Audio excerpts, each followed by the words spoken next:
ආයිබෝවන් සුබ දවසක්. වේගවත් හැරවුම් කාලේ ඉහළ ශ්‍රේණී හැකියාව සහ වඩා හොඳ ඉන්ධන කාර්යක්ෂමතාව සහිත MHCV වර්ගයේ ට්‍රක් රථ කිහිපයක් පිළිබඳව මේ වීඩියෝවෙන් කතා කරමු. වීඩියෝ එකට යන කලින් channel එක subscribe කරලා නැත්නම් දැන්ම subscribe කරලා වීඩියෝගේ අවසානයේ තෙක්ම රැඳී සිටින කියන ආරාධනාවත් එක්ක අපි යම් වීඩියෝ එකට මම තිලංග දනු. MHCV ට්‍රක් රථ වර්ග 4ක් පවතින අතර එනම් Taurus 2518, Tusker Super 1618, Command Goal CA 1616 සහ Tusker Super 1613 යන ට්‍රක් රථ වර්ග 4 හඳුන්වා දෙන්න පුළුවන්.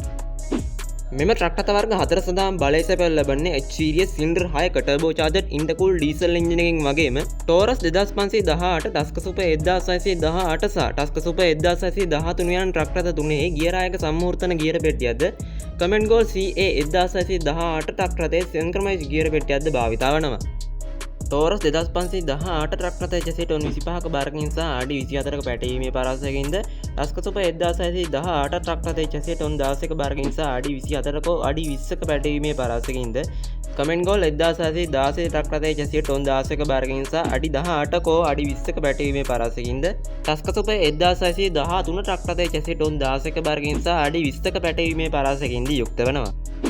ඒ වගේම මෙම ට්‍රක් රථ වර්ග 4ම ප්‍රතිලෝම එලියට් වර්ගයේ ඉදිරිපස ඇක්සල් වලින්ද පසුපස පාවෙන තනිවේග හයිපෝල්ඩ් ඇක්සල් එකකින්ද සමන්විත වෙනවා. ABS සමග පූර්ණමය සහ ද්විත්වය රේඛීය තිරිංග පද්ධතියකින් බලගන්න මෙම ට්‍රක් රථයේ වඩා හොඳ ඉන්ධන කාර්යක්ෂමතාවද පවතිනවා.